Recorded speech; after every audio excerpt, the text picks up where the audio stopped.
I'm Mason, 34, a tech entrepreneur who built my business from scratch. Despite my success, family always comes first.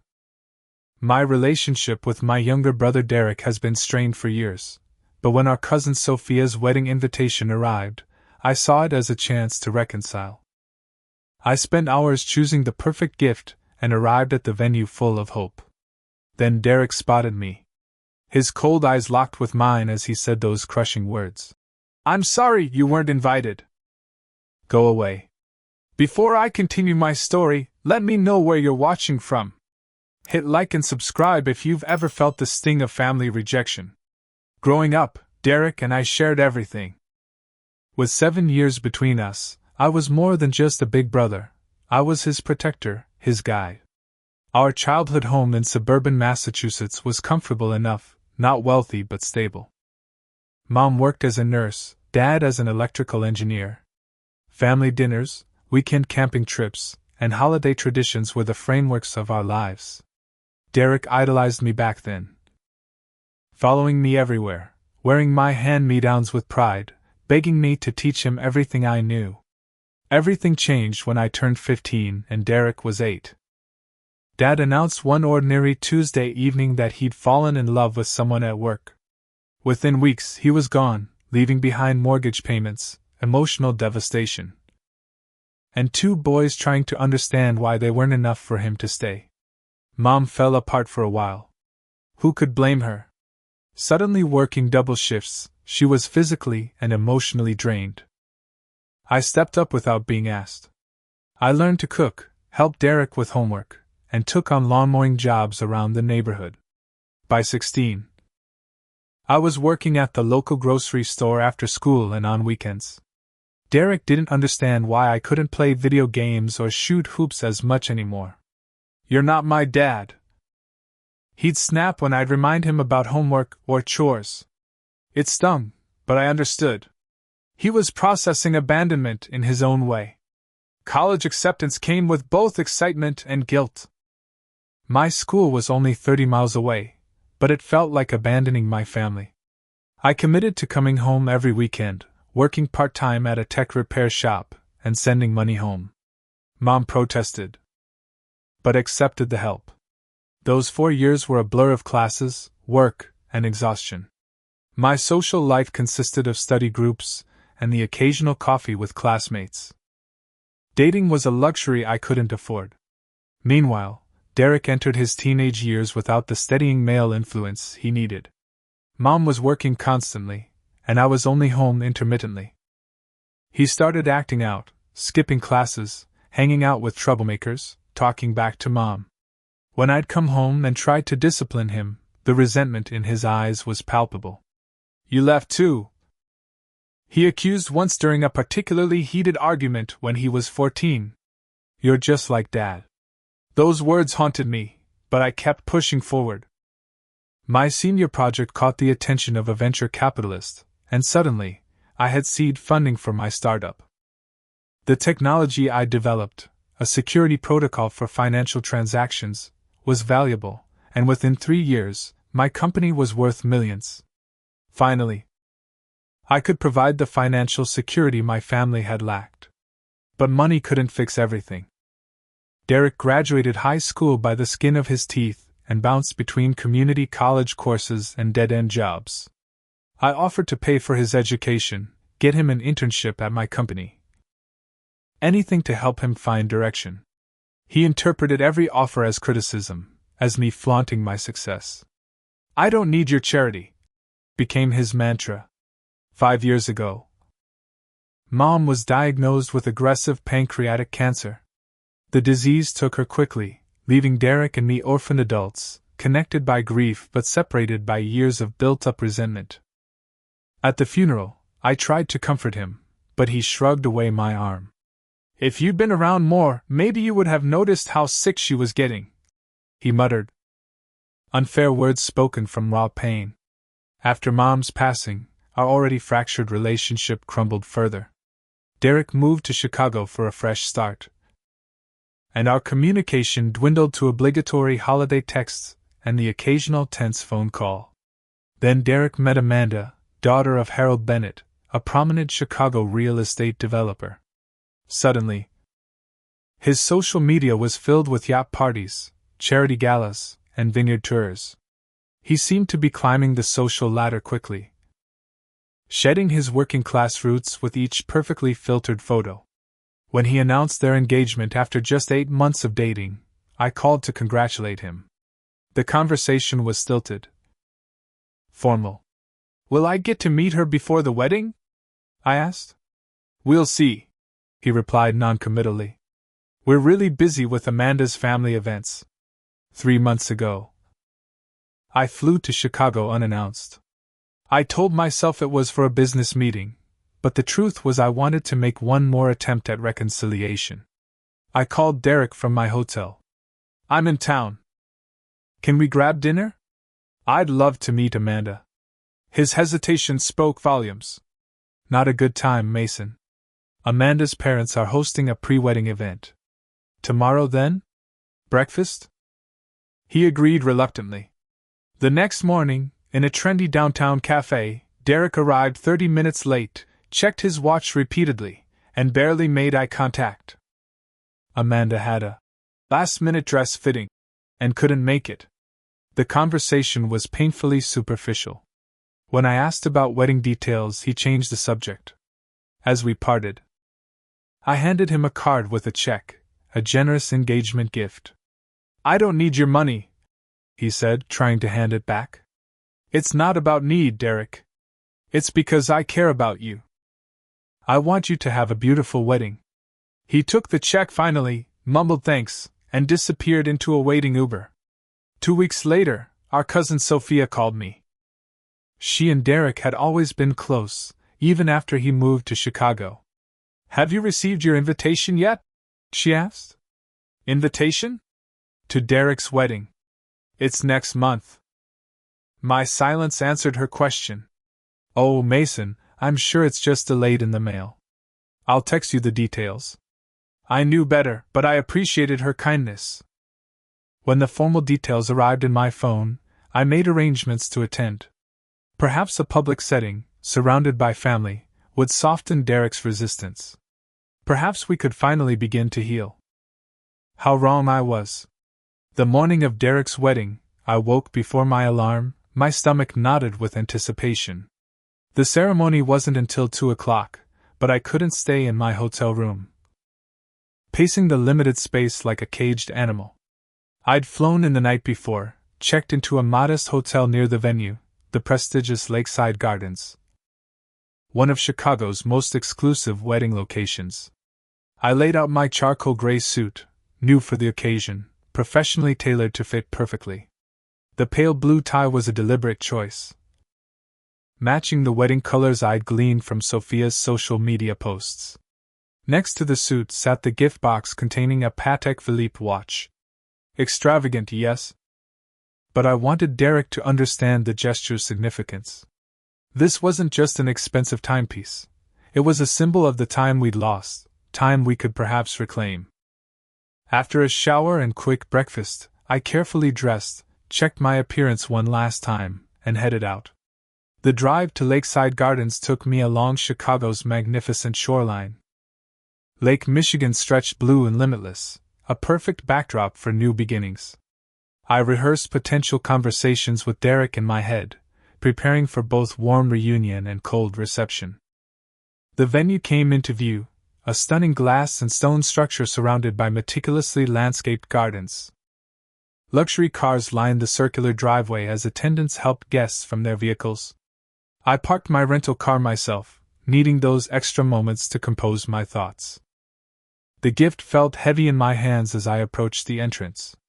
White roses and hydrangeas formed elegant arches, and soft classical music drifted from within. Several guests milled about outside, some smoking, others taking photos against the scenic background. I recognized my mother's cousin Eleanor and her husband, who spotted me immediately. "Mason! What a wonderful surprise!" Eleanor embraced me warmly. "It's been ages. You look so much like your mother." The comparison brought a lump to my throat. "Thanks, Eleanor. Good to see you too." We were just saying how proud she would be of both her boys today. Eleanor's husband added, clapping my shoulder. I nodded, unable to articulate my jumble of emotions. After brief pleasantries, I excused myself and continued toward the entrance. Each step felt heavier than the last. Inside, the foyer took my breath away. Crystal chandeliers reflected rainbow prisms across marble floors. Ice sculptures flanked a champagne fountain, and servers circulated with trays of appetizers that looked like edible art. This was extravagance on a level I hadn't anticipated.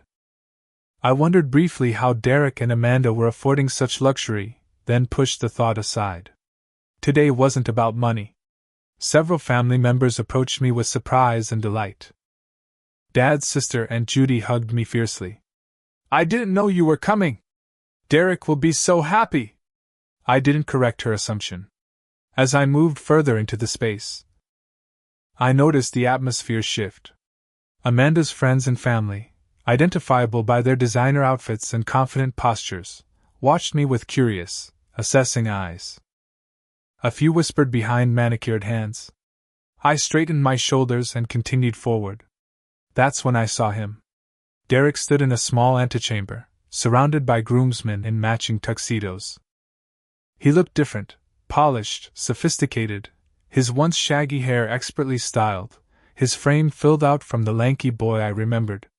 For a brief moment, before he noticed me, I saw a flash of the little brother I'd adored. Then our eyes met. His widened in shock, then narrowed. He excused himself from his group and strode toward me with purpose. My heart lifted momentarily, then plummeted as I registered his expression. Not joy, not even neutral acceptance, but cold fury. What are you doing here? He hissed when he reached me, positioning himself to block my further entrance.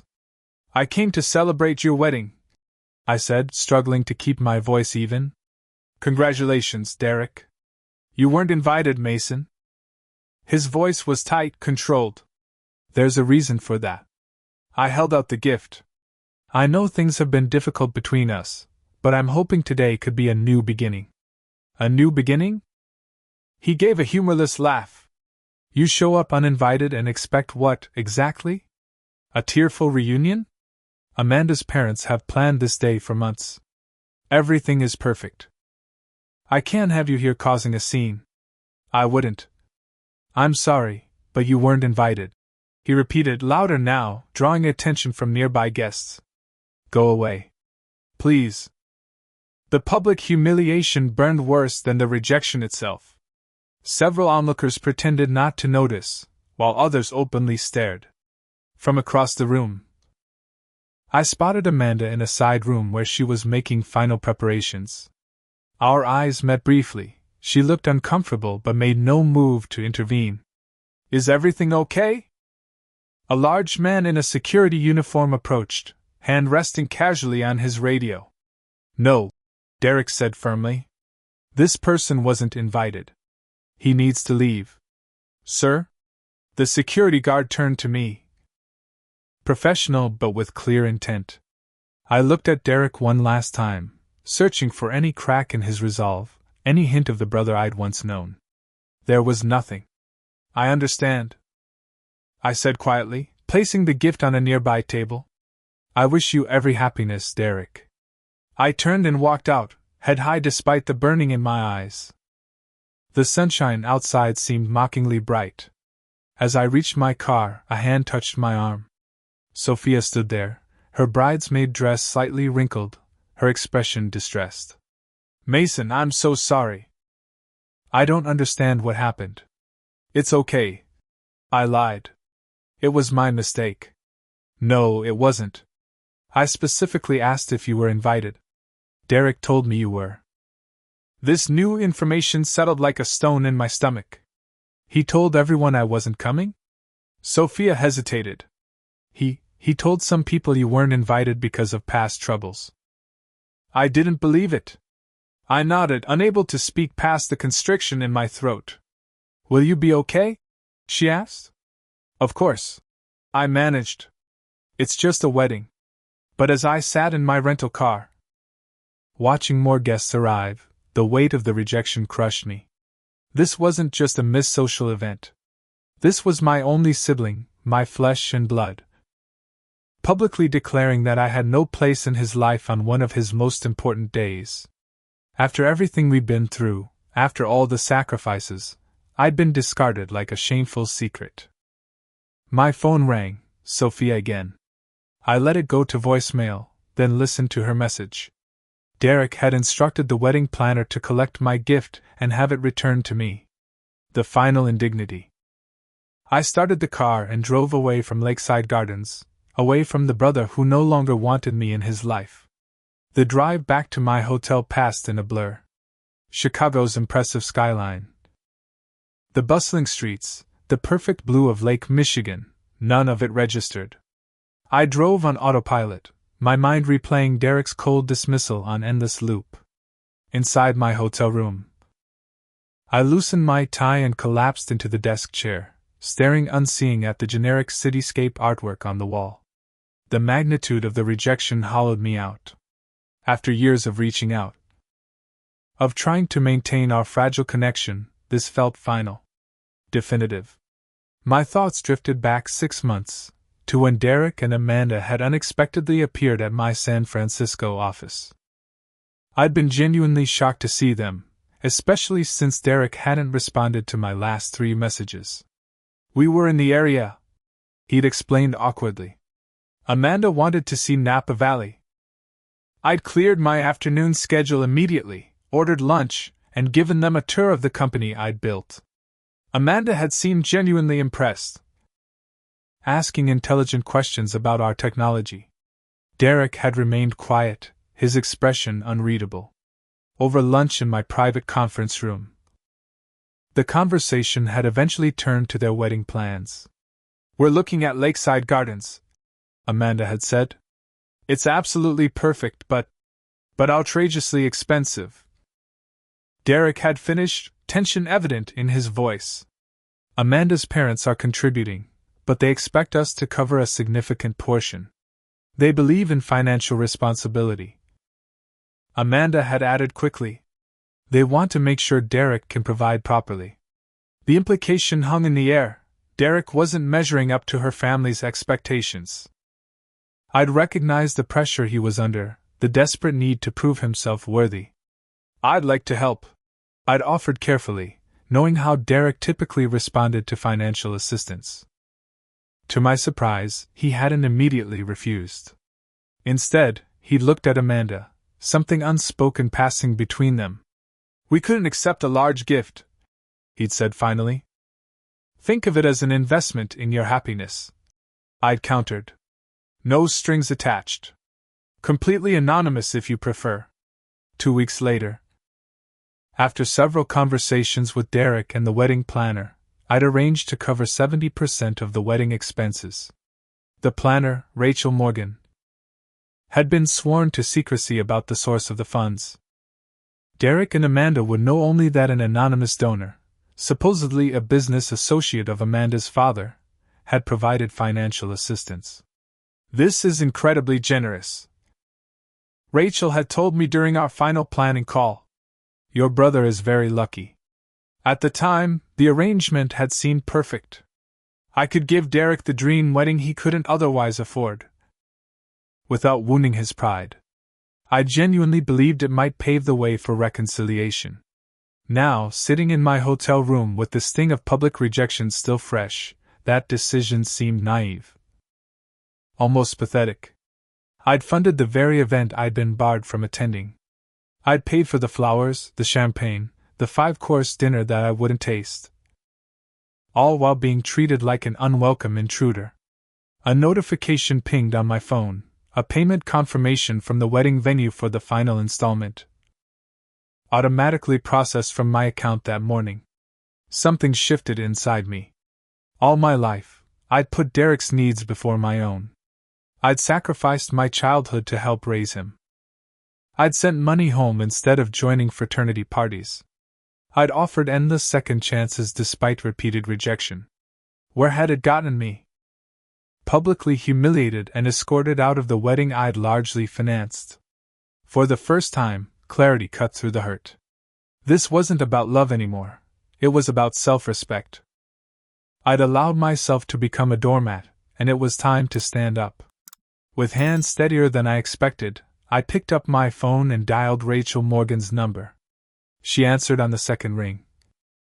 Ambient wedding noise in the background. "Mason!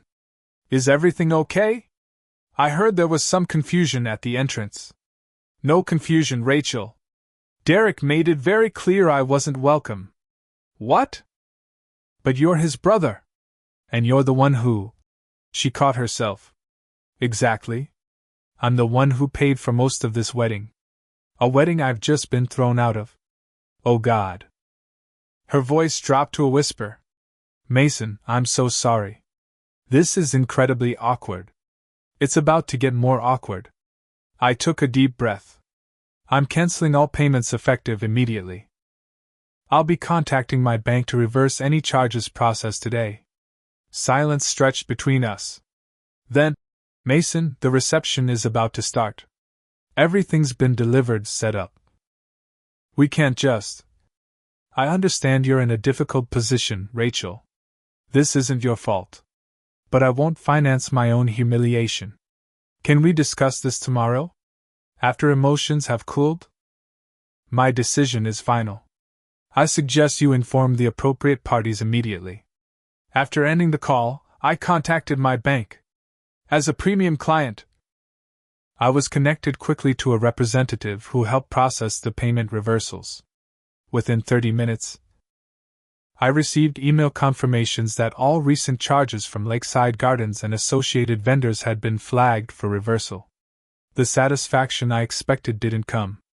Instead, a complex mixture of emotions washed over me, vindication tinged with guilt, relief shadowed by sadness.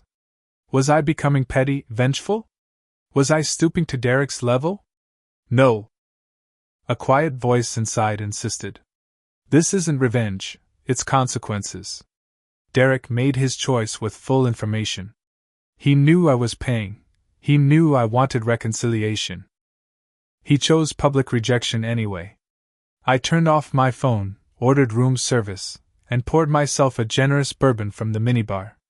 As evening fell over Chicago, I sat by the window watching lights blink on across the cityscape, wondering what chaos was unfolding at Lakeside Gardens, trying not to care. Family bonds were supposed to be unbreakable. But sometimes, the only way to heal was to break away completely, to stop enabling toxic patterns. As I sipped my drink, memories of Derek as a child, his gap-toothed smile, his boundless energy, his hero worship of his big brother, played like an old film reel in my mind. Where had we gone so wrong? And was there any way back? The insistent buzzing of my phone dragged me from restless sleep. Sunlight streamed through curtains I'd forgotten to close, and my head throbbed from the minibar bourbon I'd consumed while watching mindless television until past midnight. For a blissful moment, I didn't remember. Then yesterday's events crashed back with sickening clarity. I reached for my phone. It was 9:30 in the morning, and my screen showed 37 missed calls, 22 voicemails, and over 50 text messages. The digital avalanche had begun around 8 o'clock the previous evening, approximately when the financial consequences of my decision would have become apparent at the wedding. The first voicemail was from Derek, timestamped 8:17 p.m. "What the hell did you do?" His voice was tight with controlled fury. "The venue manager just pulled me aside to say there's a payment problem. Fix this, Mason. Now." The second, just 10 minutes later, was less controlled. "You spiteful bastard. Is this because I asked you to leave? Grow up. Call me back immediately." The third from Derek came at 9:01 p.m. "Do you have any idea what you've done? They're threatening to shut down the reception. Amanda is crying in the bathroom. Her parents are furious. If you ever cared about me at all, fix this." Amanda's messages started around the same time, her initial confusion giving way to accusation. "Mason, there's been some mistake with the payments. Please call Derek ASAP." Then, "I don't understand what's happening. The venue says anonymous payments were reversed. Was that you? Why would you do this to us? And finally, how could you be so cruel? This was supposed to be the happiest day of our lives. And you've ruined it out of petty jealousy. Derek was right about you all along. Rachel, the wedding planner, had left 3 voicemails, each progressively more professional as she compartmentalized her personal reactions. Mason, we need to talk immediately. The venue is threatening to stop service. This is incredibly unprofessional. I understand you're hurt, but there are contracts in place. Please be advised that if payments aren't restored, you may face legal consequences from multiple vendors. This isn't just about Derek and Amanda anymore. There were messages from family members too, confused, concerned, some angry. Sophia stood out with her characteristic directness. Mason, whatever happened between you and Derek, this isn't the way to handle it. People are saying you paid for the wedding then pulled the funding when you weren't welcomed. Is that true? Call me. The most recent messages, from early this morning, showed a shift in Derek's approach. The anger had given way to desperation. Mason, please. I'm begging you. Amanda's parents stepped in for last night, but they're refusing to cover everything. We're facing thousands in cancellation fees. I can't afford this. Please call me back. Then, I know I hurt you. I know I was wrong. Can we please talk about this like adults? And finally, the message that made me pause. I knew it was you paying all along. Rachel never told me, but I figured it out months ago. I was too proud to acknowledge it. Too embarrassed to admit I needed your help again. I'm sorry, Mason. Please call me back. I sat on the edge of the bed, trying to process this new information. Derek had known? He'd accepted my financial help while simultaneously planning to exclude me from the celebration? The betrayal cut deeper now. It wasn't just emotional rejection, it was calculated deception. I scrolled through text messages, finding similar themes: Derek's progression from rage to pleading, Amanda's accusations, Rachel's professional concerns, confused family members. One message from Amanda's father simply read, "Expect to hear from my attorneys." With a heavy sigh, I decided to respond only to Rachel. She deserved professional courtesy. Rachel, I apologize for the position this put you in. However, I was clear from the beginning that my contribution was contingent on family reconciliation. When Derek rejected that possibility, the arrangement became null. Please forward any legal communications to my business attorney. I had just hit send when my phone rang again, Derek's name flashing on the screen. I let it go to voicemail, not ready for that conversation yet. Instead, I ordered coffee from room service and checked my email. There were urgent messages from the venue's management and 3 different vendors. Each detailed the payment reversals and requested immediate resolution to avoid further action. I was drafting responses when the hotel room phone rang, an unusual occurrence in the cell phone era. Curious, I answered. Mr. Warner? This is front desk. There's a situation in the lobby. A gentleman is insisting on knowing your room number. He seems quite upset. We haven't disclosed your information, but I thought you should know. Derek. It had to be. Thank you. I'll come down. I dressed quickly in jeans and a sweater, leaving the formal suit hanging as a reminder of yesterday's humiliation. In the elevator, I tried to center myself, to remember that despite everything, my goal had always been reconciliation. But on fair terms, with mutual respect. As the doors opened to the lobby, I heard Derek before I saw him. You don't understand. I need to speak with my brother now. He was leaning over the front desk, his wedding tuxedo rumpled, his face flushed with emotion or alcohol or both. Derek, I called quietly. He spun around, momentarily frozen. Then he started toward me, his expression unreadable.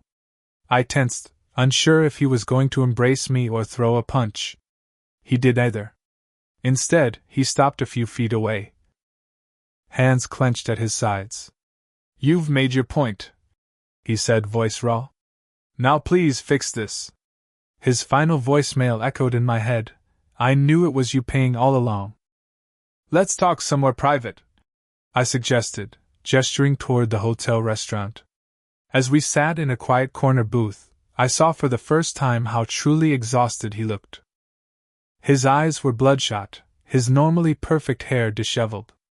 Amanda's parents covered the immediate costs last night, he explained without preamble.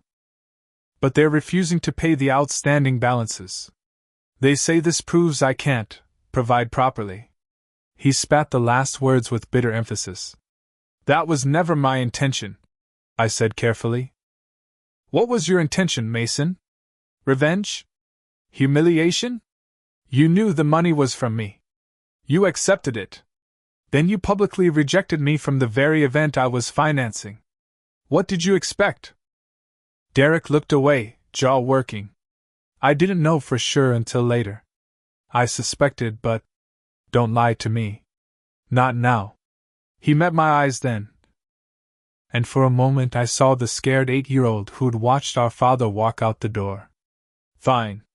I knew. Rachel never confirmed it, but I knew your banking patterns. The transfers came on the same day each month, same as when you used to send money to Mom. The revelation hung between us, damning in its simplicity. So you took my money and planned all along to exclude me from your wedding? It wasn't like that, he protested. The money was offered anonymously. I thought that meant you didn't want acknowledgement. I offered anonymity to spare your pride, Derek. Not to facilitate my own exclusion. He had no answer for that. We sat in heavy silence until a server approached. We both ordered coffee we didn't want, just to buy time. When she left, Derek's phone buzzed. He checked it, grimaced, and set it face down on the table. Amanda? I asked. Her father. His voice was hollow. He's threatening to call off their support completely if I don't fix this mess immediately. Sounds controlling. Derek gave a humorless laugh. You have no idea. These past months, it's been constant judgment, constant tests to prove I'm worthy of their precious daughter. He rubbed his face tiredly. And now I've failed the biggest test of all. For the first time, I felt a flicker of sympathy. Derek wasn't just my rejecting brother. He was also caught in a dynamic I hadn't fully appreciated. But before I could respond, his phone rang again. This time, he answered. Yes, I found him. We're talking now. He winced at whatever was said on the other end. I understand, but... Yes, sir. I'll put you on speaker. He placed the phone on the table between us. And Harold Bennett's imperious voice filled our corner of the restaurant. Mr. Warner, this is Harold Bennett. We need to discuss the extremely unprofessional and vindictive action you've taken against my daughter's wedding. I leaned forward. Mr. Bennett, with all due respect. My financial arrangements were with Derek and the wedding planner. Your daughter wasn't involved. Everything involving Amanda involves me, he retorted. And I won't have some vengeful relative ruining what should have been a perfect day. Father, please. Amanda's voice came through, apparently on the same call. Let's just resolve this. We'll resolve it in court if necessary. Bennett continued. Unless Mr. Warner here comes to his senses immediately. I looked at Derek, saw the trapped expression in his eyes. This wasn't just about our relationship anymore. There were larger forces at play, dynamics I was only beginning to understand. Mr. Bennett, I said carefully. I think we should meet in person to discuss this. All of us. Derek's eyes widened in surprise. Fine. Bennett agreed curtly. The Meridian Hotel, 1 hour. The call ended. And Derek stared at me. Why would you want to meet them? I wasn't entirely sure myself. But something was shifting in my understanding of the situation. Because this isn't just about you and me anymore. And I think there's more to this story than I've been seeing. We arrived at the Meridian Hotel separately. I needed time to collect my thoughts. to prepare for what promised to be a tense confrontation. The Meridian was significantly more upscale than my modest accommodation, all marble floors, crystal chandeliers, and staff who seemed trained to materialize exactly when needed then disappear just as efficiently. The concierge directed me to a private meeting room off the main lobby. I took a deep breath before entering, reminding myself that despite my anger and hurt, I wouldn't let myself be provoked into losing control. The room was already occupied. Harold Bennett rose as I entered, a tall, silver-haired man with the confident posture of someone accustomed to power.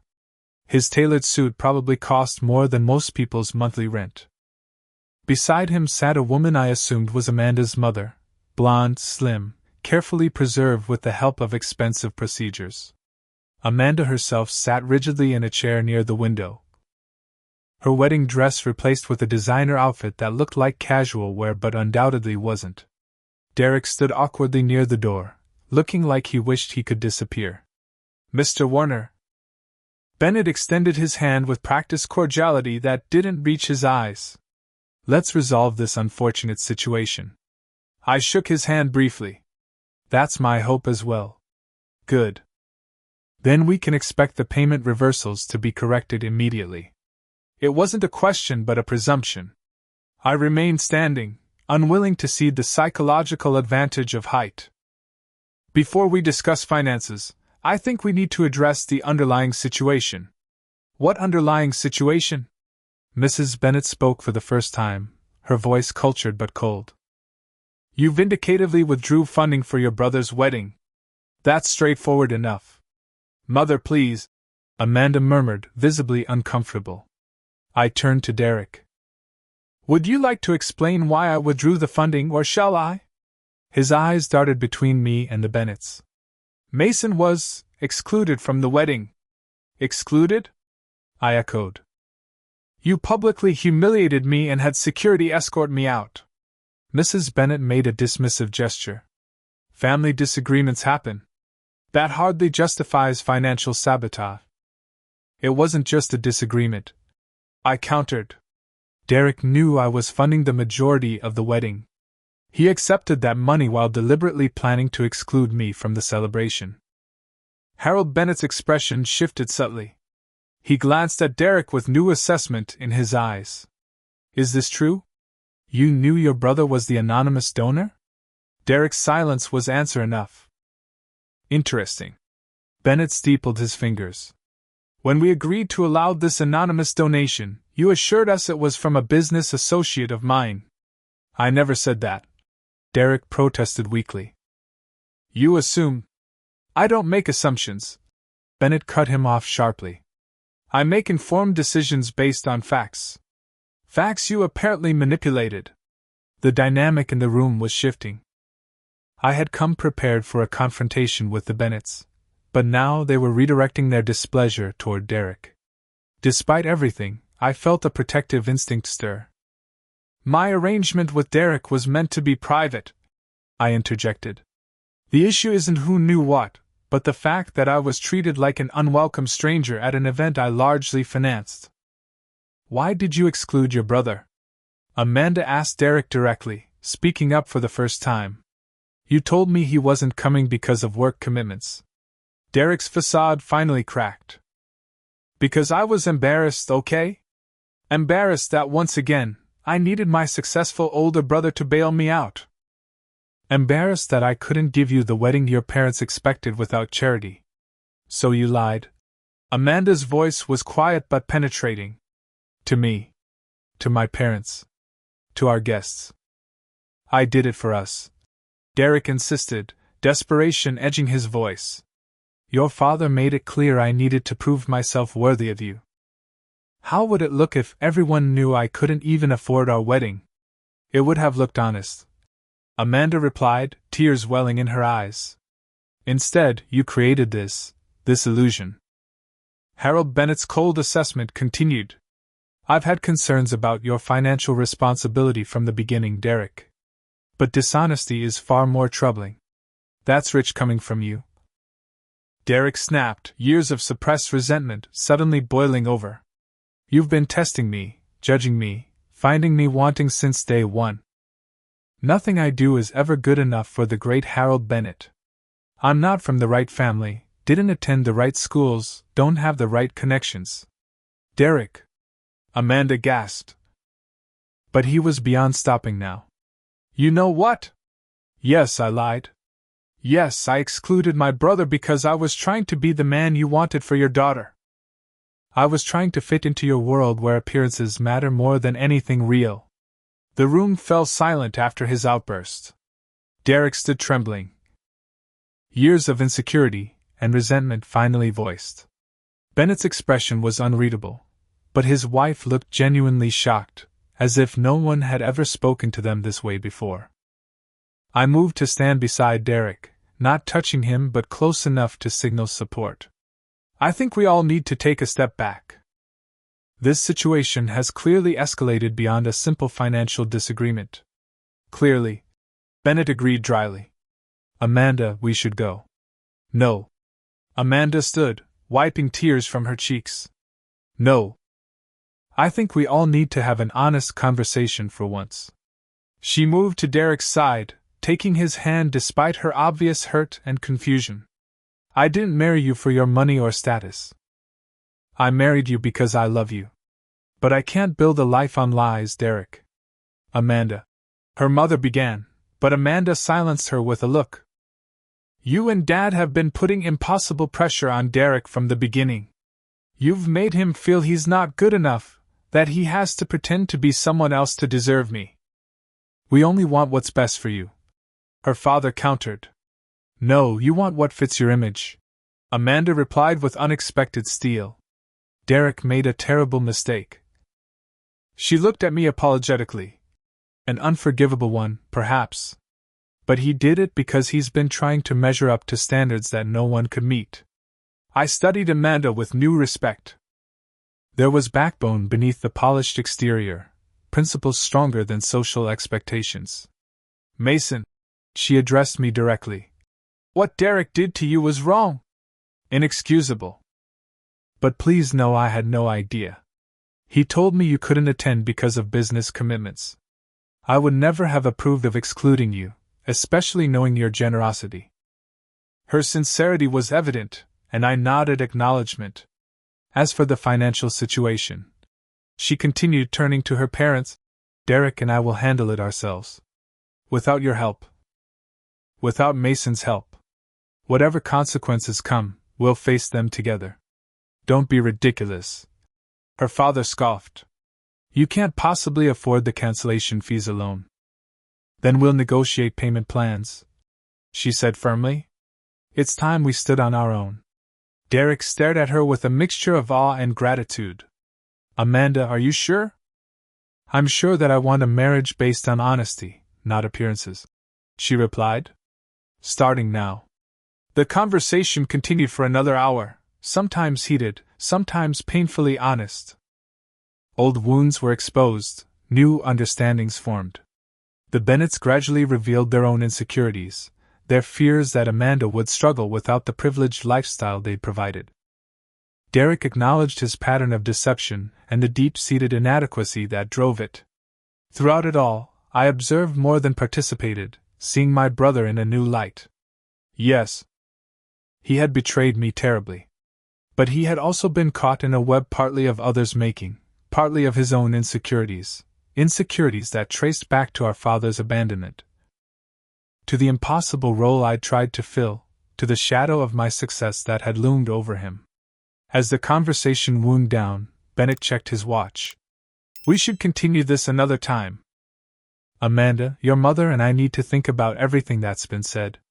As they prepared to leave, Bennett approached me directly. Mr. Warner, regardless of these family complications, there are financial obligations that need resolution. I'm aware, I replied neutrally. We can discuss terms tomorrow, he said, not quite a request but not quite a demand either.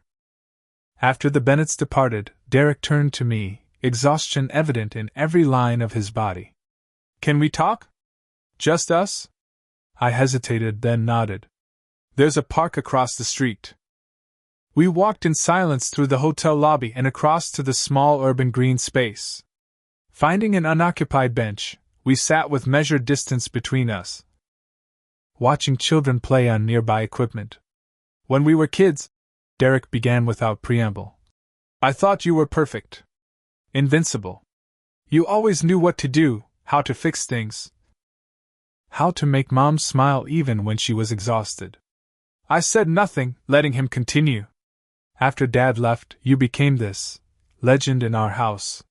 Saint Mason, who sacrificed everything for family.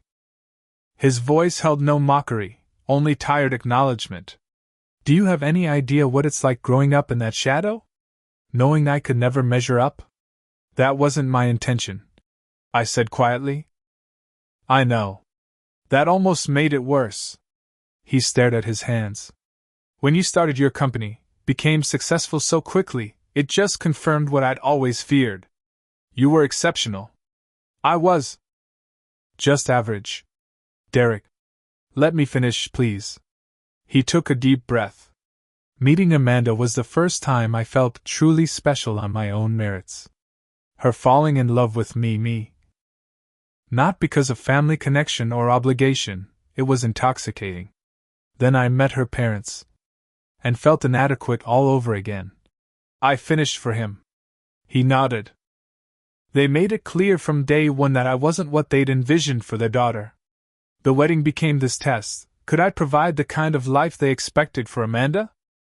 When I couldn't afford what they considered minimum standards, the panic set in.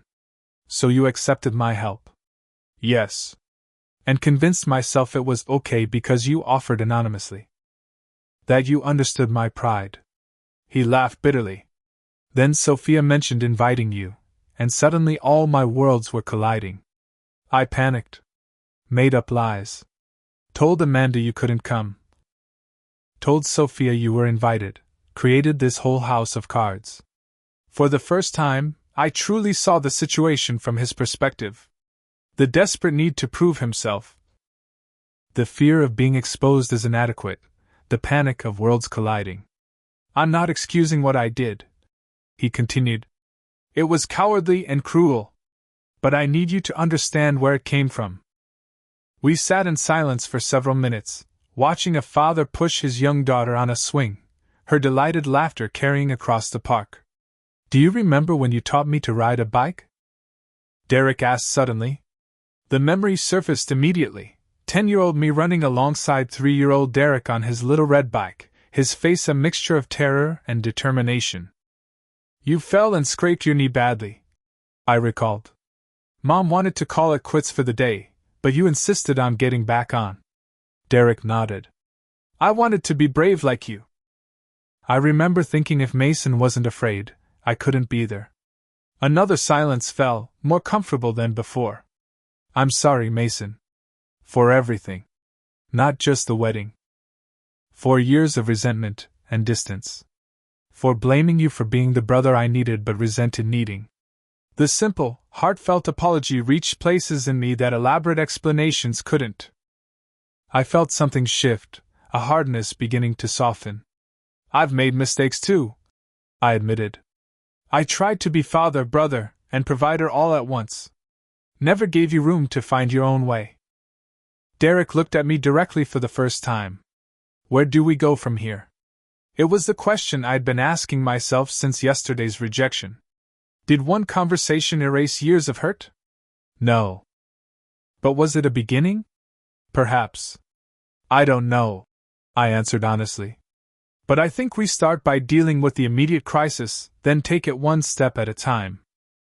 The next morning found all of us, Derek, Amanda, her parents, and me, gathered in the Meridian Hotel's executive conference room. The formal setting seemed appropriate for what was essentially a negotiation, though the stakes were far more personal than any business deal I'd ever conducted.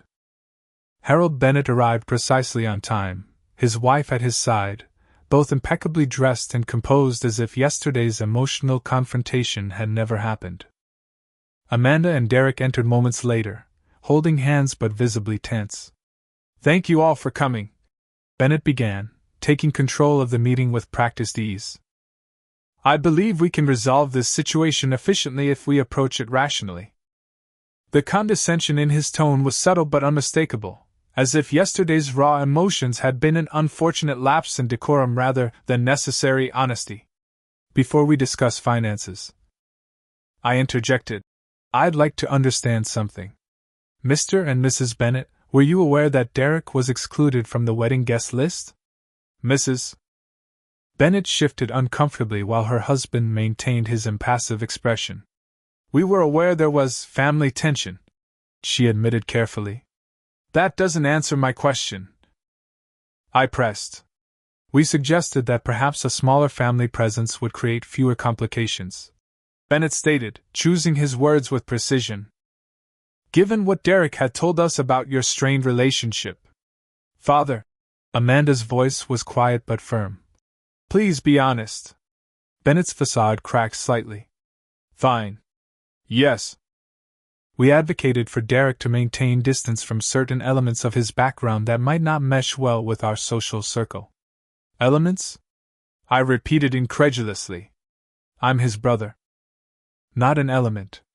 You misunderstand. Mrs. Bennet interjected smoothly. We simply wanted to help Derek make a fresh start. The wedding was primarily our social event, with our friends and connections who could be valuable to Derek's future. So I was deliberately excluded because I didn't fit your social requirements, I clarified, feeling a renewed surge of indignation. It wasn't like that. Derek broke in, though his expression suggested it was exactly like that. They didn't demand anything. They just strongly suggested that mixing our worlds might create tension. And you agreed. I noted. I was trying to please everyone, he admitted miserably, and ended up betraying the one person who's always been there for me. The frankness of his admission hung in the air. Amanda reached for his hand, a gesture of solidarity that clearly surprised her parents. Perhaps we should focus on the financial aspects, Bennet suggested, clearly uncomfortable with the direction of the conversation. Actually, I think this is precisely what we need to discuss, I countered. Because any financial resolution depends on understanding the full context of what happened. Bennet sighed with barely concealed impatience. Very well. What would you like to know? I'd like to know why you felt entitled to dictate who should be part of your daughter's wedding to my brother. We provided substantial financial support, Bennet replied coolly. That naturally came with certain expectations. So you were buying control, I translated. We were ensuring the event reflected appropriately on our family name, Mrs. Bennet corrected, a flush rising on her carefully made-up cheeks. And did excluding the brother who helped raise Derek reflect appropriately on your values? The directness of my question clearly took them aback. Bennet's jaw tightened, but before he could respond, Amanda spoke up. This needs to stop, she said firmly. All of this posturing and blame doesn't solve anything. She turned to her parents. Dad, Mom, you were wrong to pressure Derek about his family. I'm ashamed that I didn't stand up to you sooner. Then to Derek. And you were wrong to exclude Mason and lie to everyone. That was your choice, regardless of the pressure. She finally turned to me. And Mason, while your hurt is completely justified, canceling payments after services were rendered has created a mess that affects innocent vendors and employees.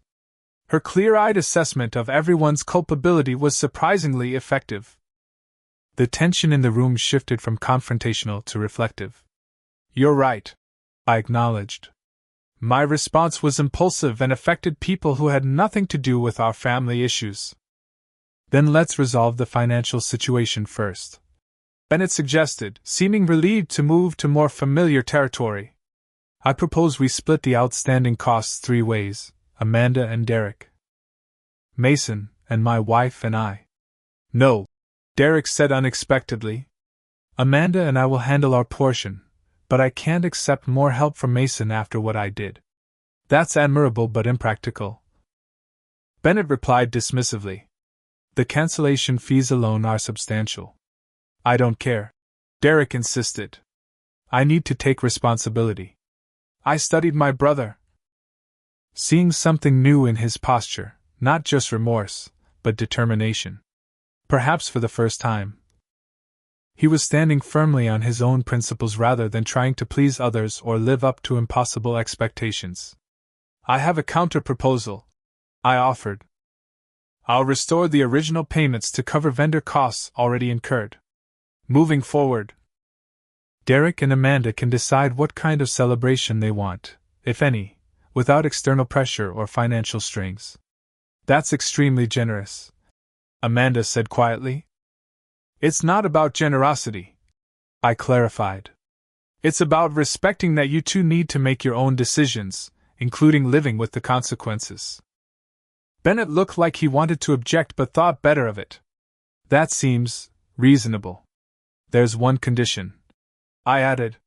Complete honesty from this point forward. No more secrets. No more manipulations. Derek met my eyes directly. Agreed. With the financial issues tentatively resolved, an awkward silence fell. Mrs. Bennett checked her watch pointedly. We should go, she murmured to her husband. We have the charity luncheon at noon. As they prepared to leave, Bennett paused. Derek, Amanda, we'll expect you for dinner on Sunday as usual. It wasn't quite a question, and the assumption of continued control was evident in his tone.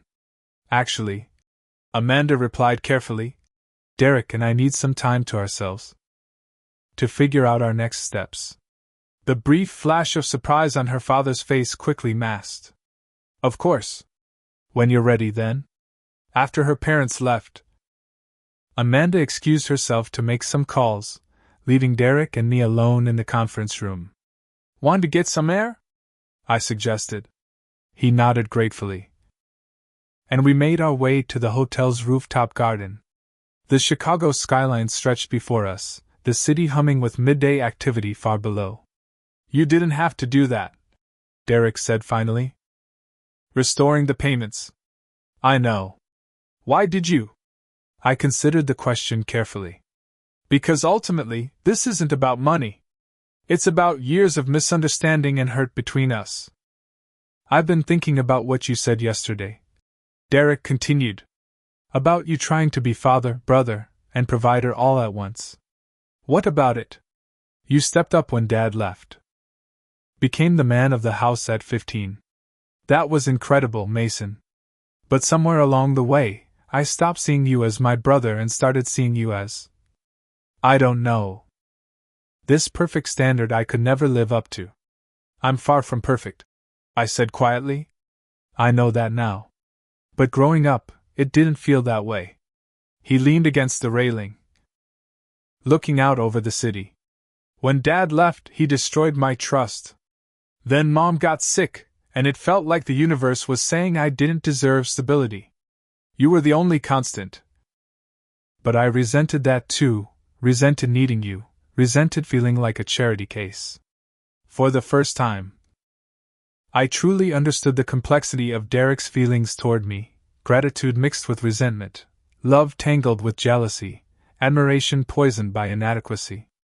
After Mom died, he continued, I convinced myself I needed a completely fresh start. New city, new friends, new identity where I wasn't Mason's little brother or the kid whose dad left. Meeting Amanda, being accepted into her world, it felt like finally escaping the past. Until the wedding planning began. I guessed. He nodded. Suddenly all the old insecurities came rushing back. I couldn't afford what her parents expected. I was failing again, proving I wasn't good enough. So when I offered to help, I was simultaneously grateful and humiliated. He admitted. When Sophia mentioned inviting you, it triggered all my fears of worlds colliding, of being exposed as a fraud who couldn't stand on his own. Derek, I said gently, did it ever occur to you that I might understand those feelings? That I might have my own insecurities? He looked genuinely surprised. You? What do you have to be insecure about? I built a successful company, yes. But I have no real friends, no relationship, no life outside work. I threw myself into being your surrogate father and supporting Mom.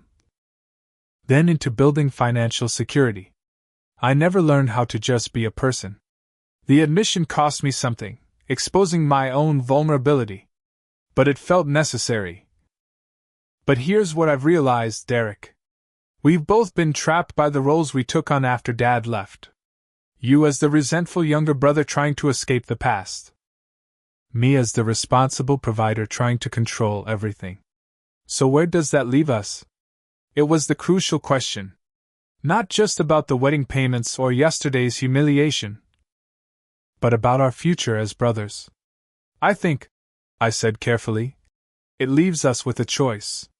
We can keep playing those old roles, or we can try to build something new. Something based on who we actually are now, not who we were forced to become as kids. Derek was quiet for a long time. Finally, he said, I'd like that.